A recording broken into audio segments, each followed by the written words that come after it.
Lucas 10, 25.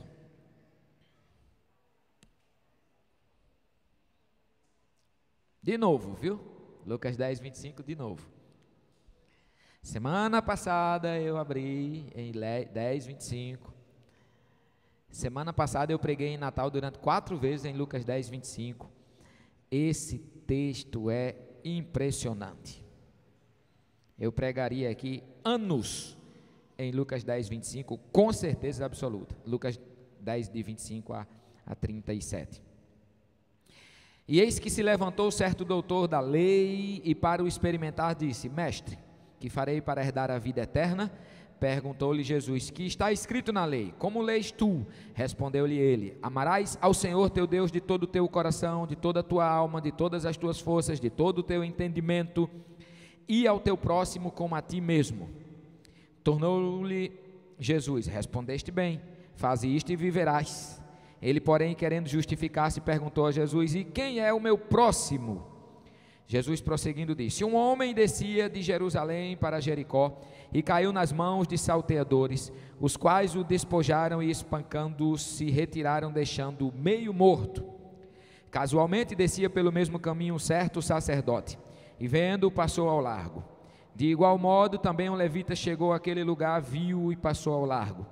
Mas um samaritano que ia de viagem chegou perto dele e, vendo-o, encheu-se de compaixão e, aproximando-se, atou-lhes as feridas, deitando nelas azeite e vinho, e pondo-o sobre a sua cavalgadura, levou-o para uma estalagem e cuidou dele. No dia seguinte tirou 2 denários, deu-os ao hospedeiro e disse-lhe: cuida dele, e tudo o que gastares a mais eu te pagarei quando voltar. Qual, pois, desses 3 te parece ter sido o próximo daquele que caiu nas mãos dos salteadores? Respondeu o doutor da lei: aquele que usou de misericórdia para com ele. Disse-lhe Jesus: vai e faze tu o mesmo. Vamos entender mais um pouco da dimensão desse texto. Feche seus olhos para nós pedirmos ao Senhor que fale conosco. De novo, Senhor, nós pedimos de novo que a partir desse texto o Senhor fale com liberdade e profundidade aos nossos corações, não levando em consideração o nosso merecimento, nossa capacidade de entender, nem muito menos de expor, mas levando em consideração a sua vontade de se comunicar conosco, que na verdade o Senhor sempre teve ansiedade em se comunicar conosco. Faça isso de novo, de novo e de novo, em nome de Jesus. Amém e amém. Vamos lá. Vamos supor que quando eu fosse começar o meu sermão, todo domingo, aliás, num domingo qualquer, eu chegasse aqui e dissesse: irmãos, vamos abrir em Lucas 10, 25, e a gente terminasse de ler Lucas 10, 25, e eu fizesse isso aqui, ó. Lucas 10, 25 a 30 e tanto, está nos ensinando para... E pregasse o sermão todinho assim. O que vocês iam achar? Estranho, né? O pastor está doente, o pastor está doido, o pastor o quê? Está querendo levar um choque, está querendo aparecer. Por que vocês iam dizer isso? Por quê? Porque saiu da rotina, não é comum, não se prega sentado, muito menos escorado no chão, feito quem está passando fome, morrendo de fome, se acabando de fome, não se prega, não é verdade? Principalmente porque num culto de uma igreja evangélica se prega normalmente detrás do púlpito, com a Bíblia na mão, um sermão do lado escrito, que é o meu que está aqui, e se a igreja for muito mais convencional, um relógio do tamanho daquele arco ali, dizendo para o pregador a hora que ele tem para começar e terminar a sua pregação. Não se senta para pregar, se prega assim, foi assim que a gente aprendeu, é assim que a gente viu. Na verdade a gente nunca viu ninguém se sentando para pregar. Mas na época de Jesus não era assim, não tinha isso. Tinha isso na sinagoga, mas na hora dos ensinamentos, o mestre da lei se sentava no chão para ensinar. É por isso que quando trazem aquela mulher que tinha sido pega em adultério, qual era a posição que Jesus estava? Estava sentadinho no chão, né, articulando ali possivelmente o que é que ele ia ensinar, fazendo uns arranjos, não sei o que é que ele estava fazendo, mas ele estava ali sentado no chão, porque naquela época era assim que se preparava para ensinar, principalmente as escrituras. Isso tudo é questão de paradigma. Paradigma são padrões são leis tão, eu já falei tanto isso aqui, mas eu preciso repetir, são leis tão claras na nossa cabeça, que nós não pensamos para agir, elas estão claras nas nossas cabeças, e de fato, nós somos cercados por paradigmas, e eles determinam o nosso procedimento. Eu estava falando a semana passada do soco que, como era o nome do cabra que vinha sempre bêbado, meu Deus, eu contei tanto essa história aqui, vocês não gravaram o nome do cara, esqueci agora, do soco que o coitado do sujeito bêbado levou para não entrar no templo, porque existe um paradigma que aqui dentro não é lugar de bêbado, o lugar de bêbado é no bar, e se o bêbado entrar aqui, ele vai perturbar. Poucos bêbados eu vi perturbando em cultos, parece que é mais um paradigma da nossa cabeça, para justificar que ele não é pessoa bem-vinda no nosso espaço santo, do que necessariamente um cuidado com a sua perturbação. Queria eu que todos os bêbados de Coqueiral estivessem aqui agora, escutando essa pregação, como eu queria. Existe um paradigma que diz que eles não podem entrar, e na cabeça deles existe um paradigma que eles não devem vir, eles não serão aceitos aqui. Se existisse um paradigma contrário, ele ia tomar cachaça o dia todinho e ia fazer como os bêbados fazem lá no nosso Natal em comunidade, que quando dá 3 horas da tarde, chegam para mim, cheirando a cachaça, dizendo: pastor, parei, vou para casa trocar de roupa, tomar um banho, porque hoje eu venho para cá. Seria muito legal se a gente criasse um paradigma, principalmente na cabeça dos excluídos, que mesmo sendo quem são, eles teriam um local de refúgio todo domingo à noite. Seria muito interessante. Então os paradigmas, eles findam determinando o nosso padrão de comportamento. E entendeu o que é um paradigma? Entendeu? São regras tão claras que nós agimos em respeito a elas, sem necessariamente pensar. Beleza? Isso é um paradigma. Como é que um paradigma se consolida? Um paradigma se consolida quando a regra é repetida tantas e tantas e tantas vezes, que eu não preciso mais pensar para fazer daquele jeito. Ok? Hoje eu quero pregar sobre um termo que eu usei recentemente numa reunião de liderança, e falei a semana passada que pregaria sobre isso aqui, que é paradigma de espiritualidade. Atenção, líderes, tenham pena de mim, vocês vão ouvir tudo de novo, mas a igreja precisa ouvir também aquilo que eu falei para vocês na nossa última reunião de liderança.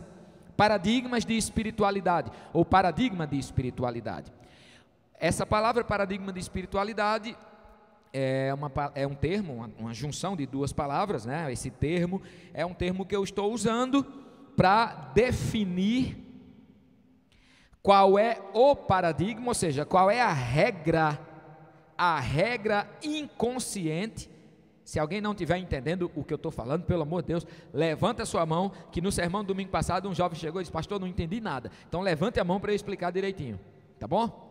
Então, paradigma de espiritualidade eu quero conceituar aqui como as regras que estão na nossa cabeça com tanta clareza, que moldam a forma como nós nos relacionamos com Deus. Isso eu estou chamando de paradigma de espiritualidade. Eu podia falar aqui de vários paradigmas, por exemplo, do paradigma de sala de aula. Como é que o paradigma de sala de aula determina que é uma sala de aula? Cadeiras, uma mesa para o professor, pelo menos o convencional é isso, um quadro branco, ali na frente tem uma pessoa que está apta para ensinar, e ela ganha dinheiro para isso e vem para isso, seja essa escola pública ou privada, e ela passa um conteúdo para os alunos que notam e um dia serão testados. Isso que a gente chama de prova, isso permeia o paradigma do ensino brasileiro. Mesmo Paulo Freire tendo lutado tanto para mudar esse paradigma, mas ainda é o paradigma vigente. Então poderíamos chamar isso de paradigma de ensino, ou de escolaridade. O que eu quero chamar de paradigma de espiritualidade é o conjunto de regras inconscientes que se cristalizaram no decorrer do tempo, ou seja, que se tornaram tão reais no decorrer do tempo, que moldam a maneira como nós devemos nos relacionar com Deus. Ok? Está claro isso? Se não está claro, deixa eu dar um exemplo. A gente precisa dar os exemplos. Jesus usava as parábolas para dar exemplo e para que os seus ensinos fossem mais claros. Deixa eu dar um exemplo se isso não estiver claro ainda. Na época que Newton, meu irmão, que está aqui, vai dar tchau aí, era da Assembleia de Deus, né?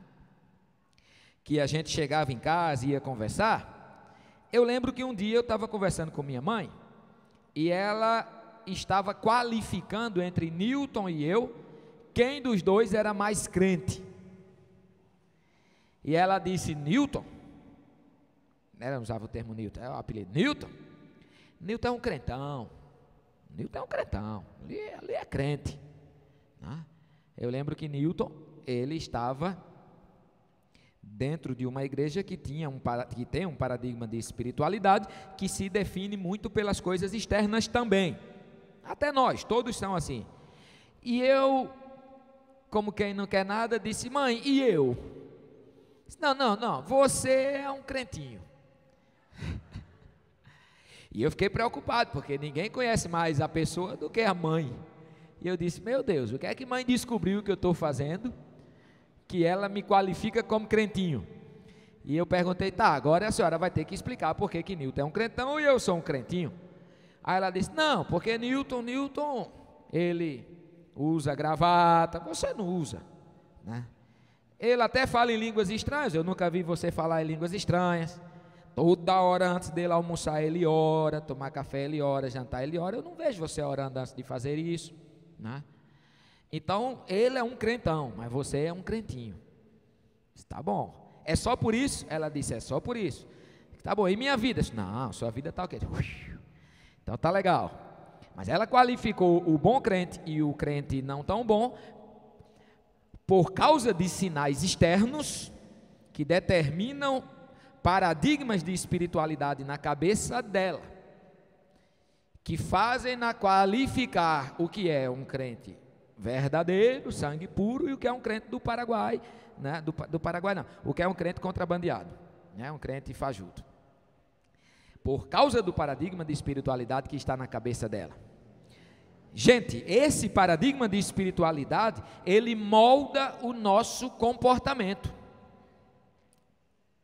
E a parábola que Jesus traz aqui do bom samaritano é uma parábola tão pesada que eu digo que eu passaria anos pregando sobre ela, porque elas determinam dois padrões ou dois paradigmas de espiritualidade vigentes, aliás, um vigente na época, um vivido na época e outro nem tanto, mas vigente na Bíblia, e Jesus confronta esses dois paradigmas de espiritualidade. E o que está em jogo na vida de Jesus,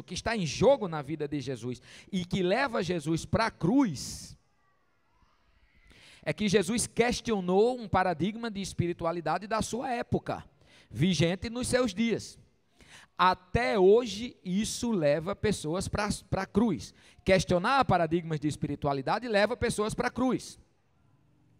Bom, Mateus capítulo, eu notei aqui para você acompanhar depois, capítulo 5, do 17 ao 48, tem um texto esquisitíssimo de Jesus.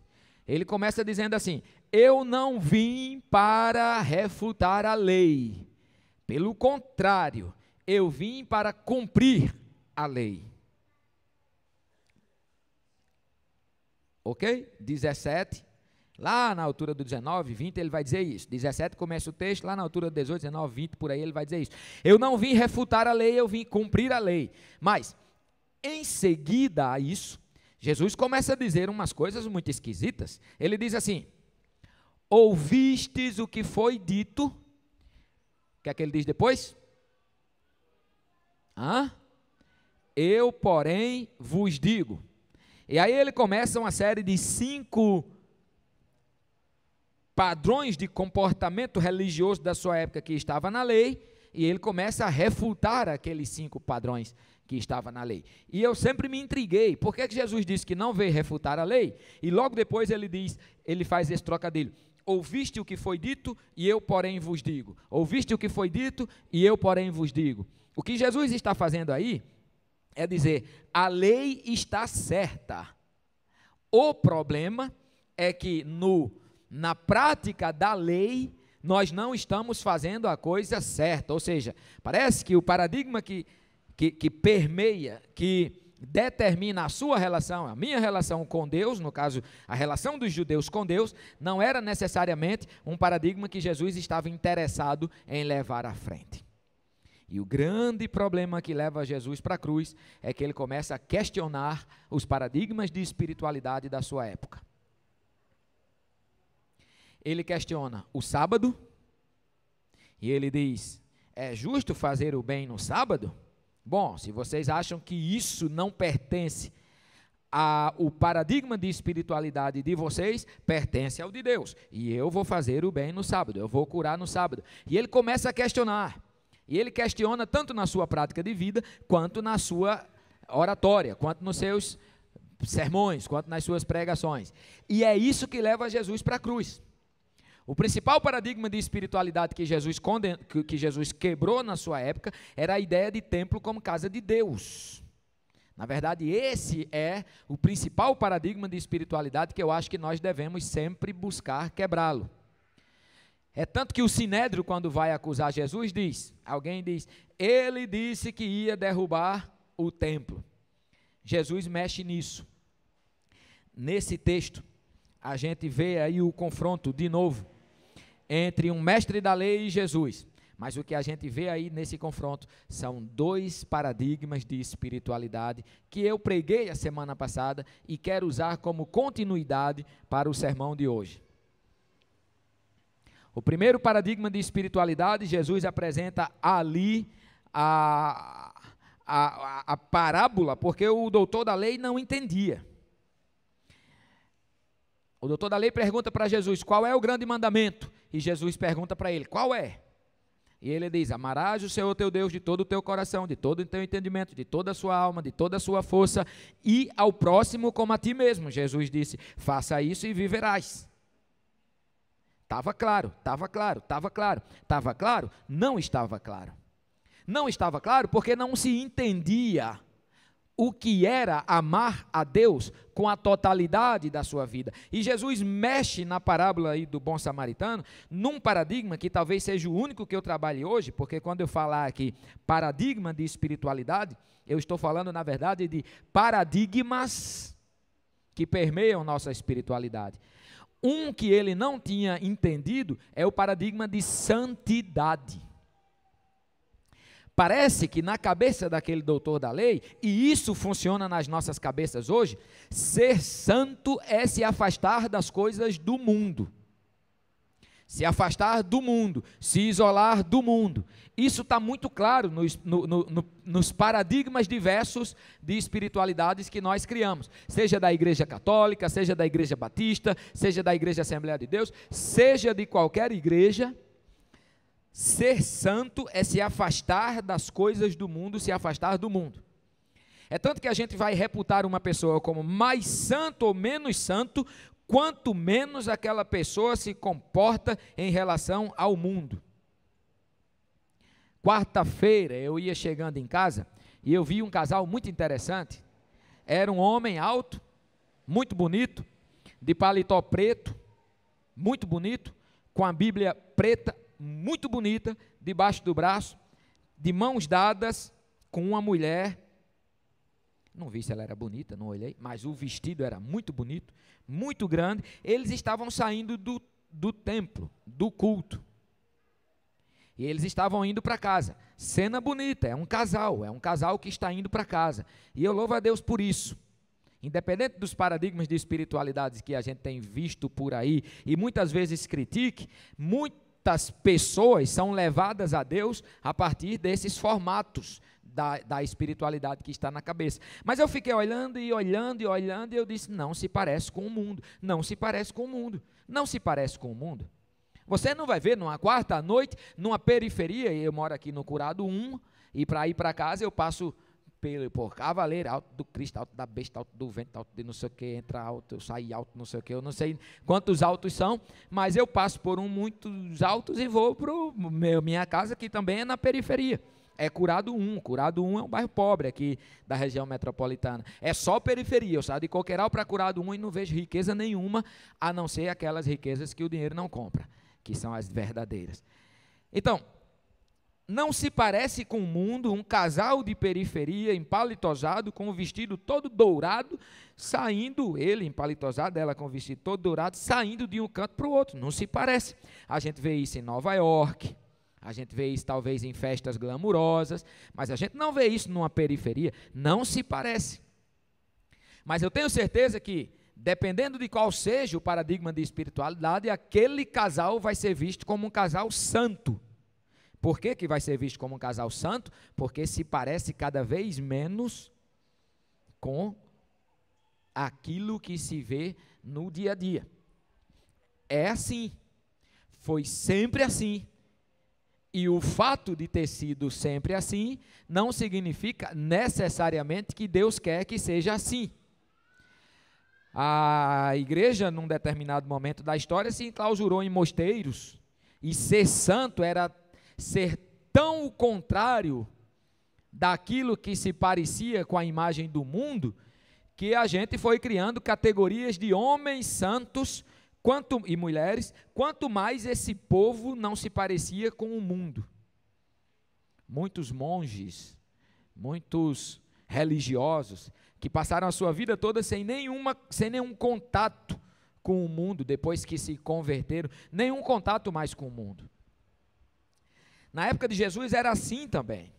O paradigma de espiritualidade que Jesus apresenta coloca ali dois homens que são os principais nomes, exercem as principais funções do paradigma de espiritualidade judaico da época de Jesus, o levita e o sacerdote. E o levita e o sacerdote, quando não tocam naquele homem, como eu falei aqui a semana passada, eles estão fazendo isso sem nenhuma maldade nos seus corações. Pelo contrário, eles estão fazendo isso movidos por um paradigma de espiritualidade que dizia que eles não podiam tocar, porque aquele homem tinha sangue, e se eles tocassem, eles se tornariam impuros. Parece que é assim até hoje, parece que quanto mais a gente se afasta da vida, mais a gente se aproxima de Deus. É tanto que alguém uma vez chegou para mim e disse: pastor, ore por minha vida espiritual. Eu disse: oro. E o resto? Ele disse: não, o resto está bem, minha vida financeira está bem, minha vida conjugal está bem, minha vida acadêmica está bem, minha vida não sei o que lá está bem. E quando eu vi que ia chegar em 7, eu disse: pare aí, ó, antes que você se transforme num gato, porque quem tem 7 vidas é o gato. Eu dei esse exemplo aqui já 1 milhão de vezes, vocês nem ri mais, de tanto que já sabem disso. Mas a gente separa, eu estou dando esse exemplo de novo para dizer que a gente separa a nossa vida espiritual da nossa vida real. Isso traz problemas seríssimos para nós. Seríssimos. Porque se nós entendermos que o paradigma de espiritualidade que deve permear, ou que deve, nortear, dar norte, a nossa relação com Deus, é esse paradigma de espiritualidade que nos separa da vida, nós estaremos caindo no mesmo erro do levita e do sacerdote. E nós não entenderemos que essa santidade apresentada quando o homem diz: amarás o Senhor teu Deus na totalidade da sua vida, não poderá ser vivida na vida. Não é isso. Não é esse o ensino da Bíblia. Não é isso. Alguém chegou para mim um dia, eu estou ficando velho, repetindo coisas, mas não, sabe o que é? É 13 anos pregando para o mesmo povo, então eu tenho que repetir as mesmas coisas, os mesmos exemplos, né? Mas, até um que aconteceu recente, eu já disse domingo passado. Então, vamos lá, eu vou prestar atenção nos outros exemplos. Mas alguém chegou para mim um dia e disse: pastor, vamos começar aqui um culto das 15 para as 6 às 6, um culto de oração. E eu disse: por quê? Por quê de 15 para as 6 às 6? Eu olhei assim e disse: isso não vem de Deus. Isso não vem de Deus. Um cara que quer me acordar e me fazer estar aqui todo dia de 15 para as 6, eu já comecei a olhar, isso não vem de Deus. 15 para as 6 eu tenho que dormir, meus irmãos. Eu preciso de sustentabilidade. E ele disse, não, porque, vou tomar como exemplo a minha vida. A minha vida é muito corrida. E eu me acordo todo dia de 5h30, e ali me acordo, faço a higiene pessoal, e é por volta de 15 para as 6 horas, que eu tenho tempo para Deus. É o único momento da minha vida que eu tenho tempo para Deus. E naquele momento, rapidamente, eu leio uma porção do texto bíblico e vou orar. Depois disso, pastor, eu não tenho mais tempo para Deus. Só conhece minha vida é corrida, minha vida é louca, e aí eu não tenho mais tempo para Deus. Eu disse, meu Deus, que loucura que o nosso paradigma de espiritualidade nos impõe. Como é que eu vou ter apenas 15 minutos por dia de tempo para Deus? Que loucura é essa? Pelo contrário, esse texto está dizendo aqui que a nossa relação com Deus deve envolver a totalidade da nossa vida, e agora alguém acha que tem 15 minutos de tempo para Deus durante o dia. Essa pessoa não está necessariamente errada no que diz. Se nós enquadrarmos o que ela está dizendo num paradigma de espiritualidade que diz que tempo para Deus é tempo que eu invisto nos ícones da religião, leitura bíblica, oração e por demais coisas. Mas se eu entendo que tempo para Deus é todo o tempo que eu tenho que é para Deus, meus queridos, a minha vida ganha um outro sentido. E era esse sentido que Jesus queria explicar ao confrontar esses dois paradigmas de espiritualidade. O levita e o sacerdote não entendem isso.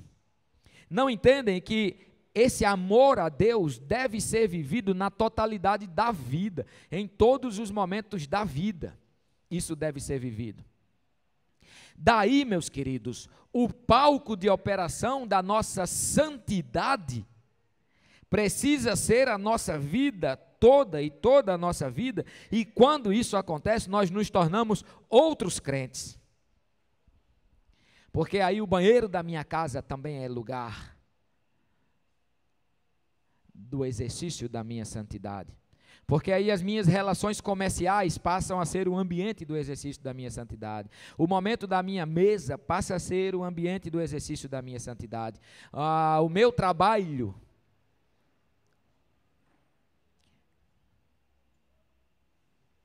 Um pastor disse para mim há 15 dias atrás, que disse assim, eu não contrato mais crente. Por que você não contrata mais crente? Porque tudo que eu fiz na igreja, de reparo, eletricidade, qualquer outra coisa que eu contratei crente, porque o cara está fazendo para a igreja, ele relaxa no seu serviço, porque ele está fazendo para irmãos na fé e faz porcaria, eu não contrato mais crente. Newton foi alugar a casa um dia aqui, o que foi que a mulher disse? Newton, quando o contrato estava quase sendo fechado, eu não alugo casa para crente. Por isso que hoje nós temos tantos exemplos devastadores que vêm dos crentes, porque nós, os crentes, não entendemos esse paradigma de espiritualidade. Um dia eu recebi uma visita aqui de uma mulher muito santa, que tinha deixado a igreja, ela era membro da Igreja Batista em Coqueiral, tinha deixado a Igreja Batista em Coqueiral, porque ela ia para uma igreja mais santa do que a Igreja Batista em Coqueiral. Eu disse, tá bom, minha querida, é uma pena, mas você quer ir, vá com Deus. E continuei triste no meu gabinete. Quando terminou o expediente, eu fui para casa. Quando eu passo na frente da casa dela, ela chama o filho dela, dizendo um palavrão no meio da rua que eu não tenho a mínima coragem de replicar aqui para vocês. Fulano, seu pi, venha para cá, pi. Mas à noite, ela vai beber do lugar mais santo, né? Porque não está entendendo que o lugar de exercício da sua santidade é a vida. Isso nos quebra, e Jesus quebrou com isso.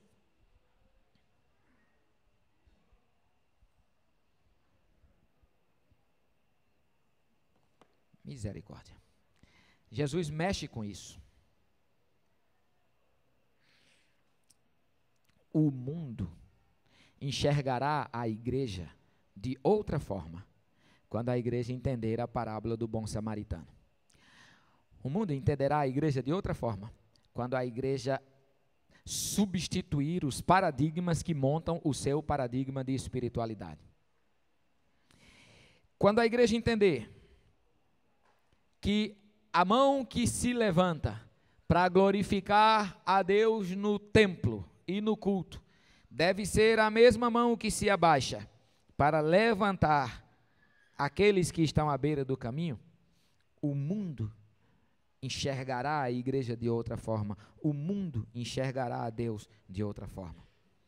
Quando a igreja entender que da mesma boca que saem as palavras de exaltação ao Senhor no culto, no templo, no domingo, deve ser a mesma boca que abençoa pessoas, independente de quem sejam essas pessoas, o mundo enxergará a igreja de outra forma.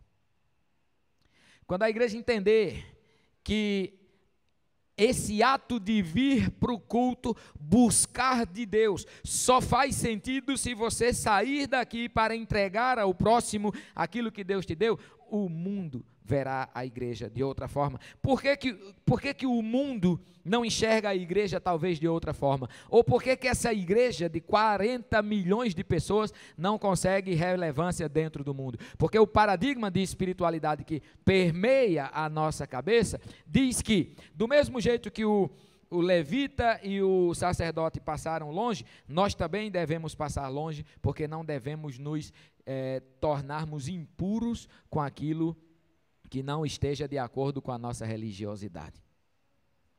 Quantas vezes os nossos paradigmas de espiritualidade, ao invés de gerarem vida, trazem morte? Agora, querido e querida, Deus nos chama e Deus te chama para usar como palco da sua santidade a sua vida, a minha vida e a nossa vida como um todo. Esse é o grande chamado de Deus. Essa é a grande crise de Jesus. É por isso que Jesus vai para a cruz. Esse é o grande desespero de Jesus ao querer ensinar aquele homem o que é que a lei estava dizendo de verdade. Esse é o grande motor que justifica as profecias dos profetas do Antigo Testamento. No Antigo Testamento, o profeta chega a dizer, em nome de Deus, o seguinte: vocês têm um culto perfeito, mas eu já estou a ponto de vomitar. Quando vocês, Isaías 1 eu estou falando, quando vocês entram nos meus átrios para me adorar, quem pediu isso? Quem pediu esse ajuntamento para celebrar dias santos e especiais? Quem pediu esses sacrifícios? Não é isso que eu quero vida, eu quero justiça, eu quero honestidade nas balanças de vocês. Eu quero honestidade nas palavras de vocês, é isso que eu quero. E é por isso que Israel vai para o cativeiro, no ano 586 a.C.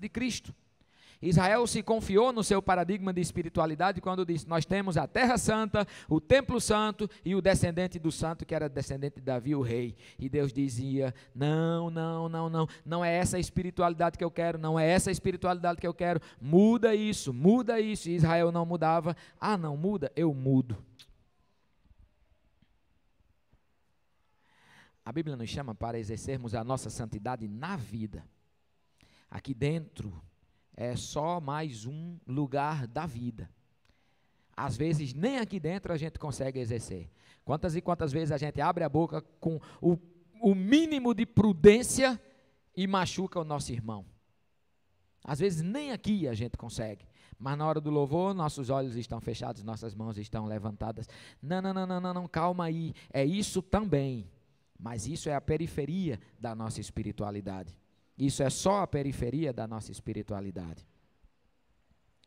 O chamado de Deus para nós é que a nossa santidade seja vista nas nossas atitudes. O chamado de Deus para nós nunca foi para nós enquadrarmos a Ele dentro de um espaço e moldarmos a nossa relação com Ele por moldes religiosos. Nunca foi.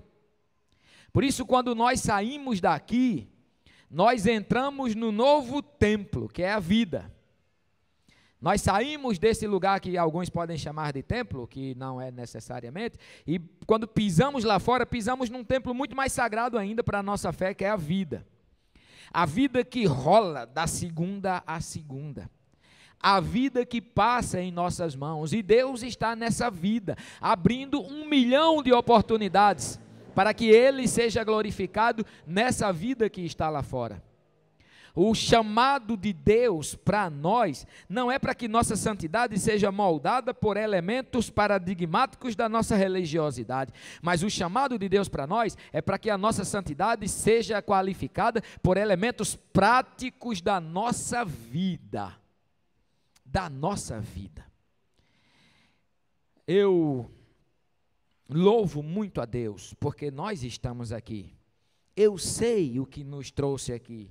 O que nos trouxe aqui foi a vontade de aprender do Senhor. O que nos trouxe aqui foi a vontade de ouvir a sua voz. Foi a vontade de nos ajustarmos mais com a sua vontade. Amém, querido. Permaneça assim. Permaneça assim. Busquem e continuem a buscar o Senhor. Sempre entendendo que o palco de operação da nossa santidade é a nossa vida e a vida toda, em todas as suas dimensões. Sempre entendendo isso. Se você entender isso, se eu entender isso, o pecado vai ter cada vez menos espaço na nossa vida. Aliás, entendendo isso, Deus vai trazer novas luzes para o que é certo e o que é errado nas nossas vidas. Luzes tão especiais, que pecados que talvez eu e você, a gente nem julgue mais como pecados, como o pecado de não olhar para quem está caído à beira do caminho, passe a ser entendido em nós como pecado. Continue a buscar o Senhor e continue a fazer isso, operar na sua vida a sua santidade. Há um mundo todo que te rodeia que precisa de Deus. Igreja do Senhor, IBC, crente que está me ouvindo, há um mundo todo à sua volta que precisa ver Deus na sua vida, que está ansioso por ver Deus na minha vida, na sua vida. Faça isso. Não se contente com um padrão de santidade que te atrela aos arranjos religiosos. Não, se contente a um padrão de santidade que muda a sua vida, que muda a minha vida, porque Jesus veio para que você tenha vida e vida plena, para que eu tenha vida e vida plena. É esse padrão de santidade que Jesus quer ver em nós e que tanto quis ensinar com a parábola do bom samaritano. A vida na vida, a mão na mão, o sangue no sangue, o choro no choro, o ombro no ombro, o irmão no irmão, o tete a tete. Faça isso e você viverá. Faça isso, Zé Marcos, e você viverá. Faça isso e você viverá. Mas você não só viverá, mas você será um reprodutor de vida. Nesta noite, o Espírito Santo do Senhor traz como resumo dessa palavra para a minha vida e para a sua vida a seguinte expressão: usemos as nossas vidas como palco da nossa santidade, as nossas vidas como um todo, a nossa vida toda. Amanhã, quando o dia começar, é mais um dia que o Senhor te entrega para que você dê testemunho dele. Amanhã, quando no seu trabalho você estiver super estressado, doido para mandar alguém para aquele canto, é mais uma oportunidade que o Senhor está te dando para que esta pessoa veja Deus em você. Não se preocupe em quantas pessoas vão levantar a mão e ir para frente aceitando um novo paradigma de santidade ou de religiosidade. Não se preocupe com isso. Antes de você estar preocupado com quantas vidas você ganha para Jesus, faça da sua vida o palco de operação de Jesus. Se preocupe com isso primariamente. Porque é através do nosso testemunho que nós mostramos se somos ou não somos santos. Jesus estava querendo ensinar isso àquele homem. Quando Jesus diz para ele, ou quando ele diz para Jesus: amarás o Senhor teu Deus com toda a sua força, com toda a sua alma, com todo o seu entendimento e com todo o seu conhecimento. E ao próximo como a ti mesmo, que hoje não deu tempo de falar do ao próximo como a ti mesmo. É isso que Jesus quer ensinar a ele. Mas ele não estava entendendo. Ele achava que a relação com Deus se encerra nos arranjos do judaísmo. Não.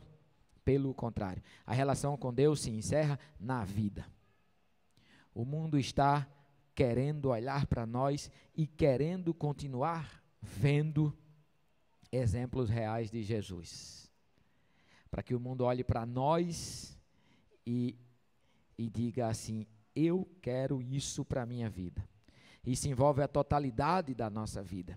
Isso vai para além do culto, clero, domingo, templo. Isso vai para além dos arranjos religiosos. Isso vai para além do paradigma de espiritualidade que a gente desenvolveu. Isso quebra esse paradigma vigente e coloca na nossa cabeça que quanto mais eu me sujo com a sujeira do sujo, mais eu me pareço com Deus. Se esse me misturar com Ele estiver pautado no amor que está em mim, de Deus, para Ele. Isso é louco. Isso leva para a cruz. E eu sei que leva para a cruz. Então que o Senhor ache em você e em mim templos reais do seu Santo Espírito. Amém? Amém.